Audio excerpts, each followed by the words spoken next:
Hello बच्चों, let's read this question. So this question says, match the column first examples with column second, Newton's law, and select the correct answer for the quotes given below. Here is column first and here is column second. ठीक है, और आपको यहाँ पर तीन statement ABC दिए हुए हैं और आपको इन्हें कॉलम सेकंड 1 2 3 से क्या करना है, आपका मैच करना है और आपको इसके अकॉर्डिंग यहाँ पर अप्रोप्रिएट आंसर को यहाँ पर टिक करना है. ठीक है, मैच करना है. ओके, सो देखिए बच्चों, इस क्वेश्चन का जो आपका की कॉन्सेप्ट है, the key concept of this question, इस क्वेश्चन का की कॉन्सेप्ट हम क्या बोल सकते हैं. देखिए, ये आपके तीनों क्वेश्चंस आपके न्यूटन्स लॉस पर बेस्ड है. किस पर बेस्ड है? न्यूटन्स लॉस पे है. ठीक है, तो हम लिख सकते हैं कि इस क्वेश्चन का जो आपका की कॉन्सेप्ट है, the key concept of this problem is our Newton's law. Newton first second third law, तीनों लॉ का यहाँ पर यूज हो रहा है. ठीक है, और हम उसके अकॉर्डिंग इसको बताना है की कॉन्सेप्ट. ओके, तो देखिए न्यूटन्स का लॉ क्या होता है. ठीक है, न्यूटन्स ने क्या किया था, तीन लॉज दिए थे. न्यूटन्स ने तीन लॉज दिए थे. First law is called our law of inertia. ठीक है, पहली लॉ क्या थी? Law of inertia.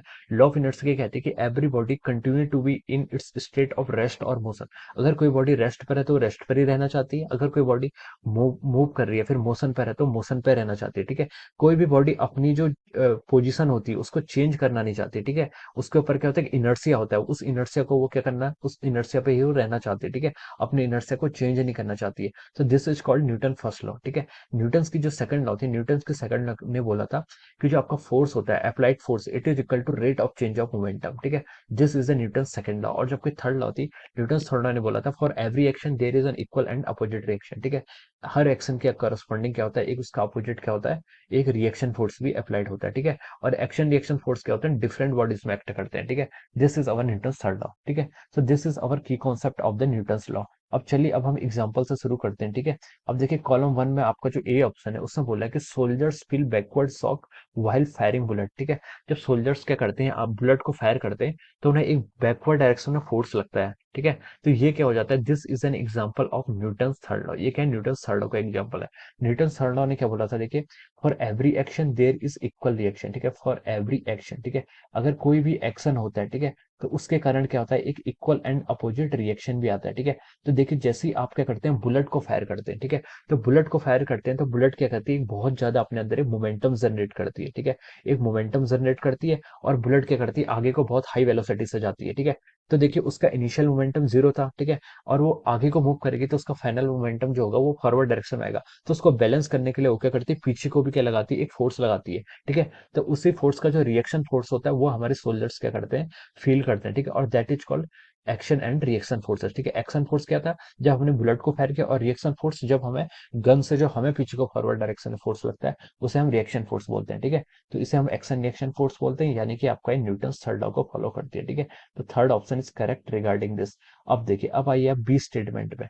Statement B में इसने बोला है कि passenger feels forward jerk when bus stops all of sudden. ठीक है, जो पैसेंजर्स होते हैं वो क्या करते हैं, आपका फॉरवर्ड उन्हें जर्क फील होता है जब क्या होती है, आपकी बस क्या होती है, स्टॉप हो जाती है एकदम से. ठीक है, तो देखिए this is an example of our Newton first law. ठीक है, देखिए न्यूटन फर्स्ट लॉ ये कहती है कि every body try to maintain its state. ठीक है, अपनी बॉडी, कोई भी बॉडी क्या होती है, अपनी स्टेट को क्या करना चाहती है, मेंटेन करना चाहती है. अगर मैं रेस्ट में हूँ तो मैं रेस्ट में रहना चाहूंगा, या फिर अगर मैं मूव कर रहा हूँ किसी कांस्टेंट वेलोसिटी से तो मैं उसी कांस्टेंट वेलोसिटी से मूव करना चाहूंगा. ठीक है, ये हर बॉडी की टेंडेंसी होती है. ठीक है, तो देखिए जब आप कोई पैसेंजर होता है वो किसी बस में बैठा होता है. ठीक है, तो जब पैसेंजर बस में बैठा होता है तो उसने बस का मोशन को क्या कर लिया होता है, इनहेरिट कर लिया होता है. क्या कर लिया होता है, इनहेरिट कर लिया होता है. मतलब अगर आपकी बस की वेलोसिटी वी है तो हमारी वो वेलोसिटी भी कितनी जाती है, वी हो जाती है. ठीक है, हमारी बॉडी की हमारी वेलोसिटी कितनी जाती है, वी हो जाती है.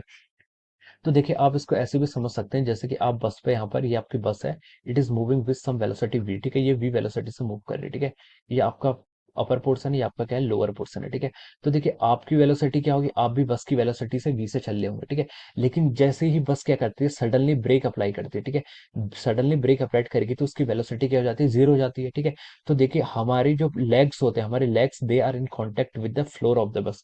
वो बस के फ्लोर की क्या कहते हैं, कांटेक्ट में रहते हैं. ठीक है, तो देखिए हमारे जो पहले हमारे जो लेग्स होते हैं उनकी वेलोसिटी जीरो होगी. जैसे ही बस स्टॉप होती है सडनली, हमारे जो लेग्स होते हैं उनकी क्या होती है, वेलोसिटी जीरो हो जाएगी एकदम से. ठीक है, क्योंकि लेग्स हमारे कांटेक्ट में किसके, हम बस के कांटेक्ट में. और हमारा जो ऊपर का पोर्शन है, ठीक है, जो हमारा क्या अपवर्ड पोर्शन है, ठीक है, जो हमारा टॉप पोर्शन होता है उसके पास क्या होता है, अभी भी वो उसी वेलोसिटी पर क्या होता है, मेंटेन होता है. तो देखिए इस कारण क्या होता है, हमें क्या लगता है, एक फोर्स फील करते हैं. ठीक है, हम क्या करते हैं, हम एक फोर्स को फील करते हैं, ठीक है। तो जिसके कारण क्या होता है, हमें एक सडन सा जर्क लगता है, ठीक है। तो उसी को हम क्या कहते हैं, फॉरवर्ड जर्क लगता है। तो इसी को हम क्या कहते हैं आपका, देखिए यहाँ पर आपकी देखिए लेग्स की वेलोसिटी कितनी है, 0, और जो आपके क्या है टॉप पोर्शन है, ठीक है। टॉप पोर्शन की वेलोसिटी फॉरवर्ड डायरेक्शन में, ठीक है। इसलिए हम एक फॉरवर्ड जर्क को क्या करते हैं, फील करते हैं, ठीक है। तो ये आपका क्या है, न्यूटन्स फर्स्ट लॉ का स्टेटमेंट है, ठीक है। न्यूटन्स फर्स्ट लॉ मतलब यानी कि लॉज ऑफ इनर्शिया, ठीक है। तो हम बोल सकते हैं कि ऑप्शन बी के करस्पॉन्डिंग आपका ऑप्शन 1 क्या होगा, आपका करेक्ट होगा, ठीक है। This will be the correct option, okay. अब हम चलते हैं स्टेटमेंट सी की तरफ। स्टेटमेंट सी में उसने बोला कि bowler withdraw of hands backward while taking catch, ठीक है। तो बॉलर क्या करता है, जब कैच करता है उसको अपने हैंड्स को क्या करता है, पीछे की साइड ले आता है, ठीक है। वो किस लिए करता है ऐसा, ठीक है, उसके पीछे की प्रोसेस क्या होती है, ठीक है। तो देखिए आपको पता है कि न्यूटन सेकंड लॉ जो होता है, ठीक है, इसका आंसर क्या है, न्यूटन सेकंड लॉ, ठीक है। क्यों है न्यूटन सेकंड लॉ, ठीक है। न्यूटन सेकंड लॉ बोलता है आपका कि जो फोर्स होता है वो क्या होता है, आपका rate of change of momentum. This is our rate of change of momentum, ठीक है। ये आपका क्या होता है, फोर्स होता है, ठीक है। तो जब बॉलर क्या करता है, एक बॉल को कैच करता है, ठीक है। तो बॉल का क्या होता है, मोमेंटम बहुत हाई होता है, और जब वो कैच कर लेगा तो उसका मोमेंटम कितना हो जाएगा, 0 हो जाएगा, ठीक है। तो देखिए चेंज इन मोमेंटम क्या होगा, final momentum minus initial momentum, ठीक है। तो फाइनल मोमेंटम उसका 0 हो जाएगा, और इनिशियल मोमेंटम उसका कुछ होगा, मान लीजिए वो कितना आपका पी है, ठीक है। अब देखिए जैसे ही बॉलर क्या करता है, जब अपने हैंड को पिच को करता है, जब बॉलर अपने हैंड को पिच को करता है, तो वो क्या करता है, इस टाइम को बढ़ाने की कोशिश करता है, इस टाइम को क्या करता है, बढ़ाने की कोशिश करता है। अगर आपका ये टाइम बढ़ेगा तो उससे जो अगर आपका यहाँ पर टाइम बढ़ेगा, यानी कि आपका डिनोमिनेटर बढ़ रहा है, ठीक है। डिनोमिनेटर बढ़ेगा तो जो आपका फोर्स होगा वो क्या होगा, लेस होगा, यानी कि उसे कम फोर्स फील होगा, ठीक है।